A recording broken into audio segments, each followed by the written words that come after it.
Hey gamers, if you like tiling and you want to build the best village, then you want to check out Panchayat. Let's take a look at how this game plays. In this game, each player will have their own village board, which they are trying to make the best village on over the course of 8 rounds. On their turn, players will reveal 3 tiles from the stack here, and then they will select 2 tiles from the new and or the old sections to place out on their board. So maybe I want to place this wood workshop, which is going to be worth 3 points by itself, and it's worth another point if I do place it next to the farm, so maybe I'll place it over here. And then maybe I want to place this railway station, which is worth 3 points as well. -1 if it's next to a temple, but I don't have a temple yet. And then it will give me a one-time ability in the game to move a building that's on my board if I would like. So maybe I'll place those, and then I would get my points as appropriate.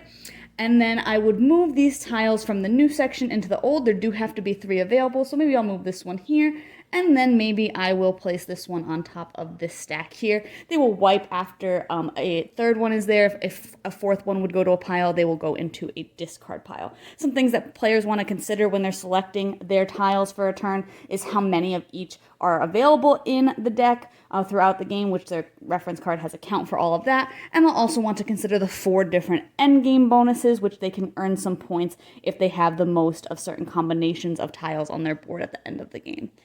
Again, the game will take place over 8 rounds, and players will just continuously be placing different buildings out as they see fit, and they can earn bonuses for adjacencies for certain things if they place them the correct way, and they can earn points for the tiles themselves. And then they also have a adjacency bonus that they can earn points for if they fulfill it, as well as a placement bonus if they place the right type of building on that tile as well. At the end of the game, the boards will be completely full, and then players will score the endgame bonuses. The player with the most cowshed tiles specifically will get a bonus, and then players will also look at each of their largest group of each color, except for the yellow general tiles, and they will score bonus points based on those groups as well. The player with the most points will win.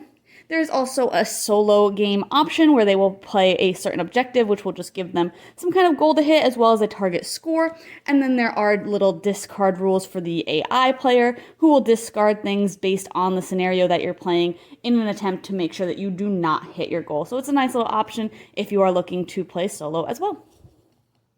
Overall, I really enjoyed this game. I thought that it had a very Suburbia-esque vibe, but on a much smaller, lighter scale. I know sometimes some people don't really like the shrinking board element that you're running out of spaces as you're playing the game. That's kind of similar to something like Calico, where you have less and less options for placement as you go on in the game, and you don't really know what's going to come out of the deck, so you're not really sure how to plan around that. But I thought that a lot of things were really still worthwhile in this game. A lot of tiles will still score you plenty of points, so you don't have to worry about it as much in this game, in my opinion. So I thought that it worked really well. There's a lot of opportunities for points between the tiles themselves, placing next to certain tiles or certain areas of the board, and then all the adjacency bonuses and placement bonuses and the endgame bonuses. So I really liked that you could kind of vary your strategy a little bit game to game. My biggest qualms with the game was a lot of the text is really small on those tiles, and then the player pieces for the scoreboard are also very small, and I just thought that a lot of that was just kind of frustrating and fiddly at times, which takes away from the overall experience of the game. But in the grand scheme of things, I did think it was a really cool game, and you can check out my full thoughts on the blog today to see if this one's for you.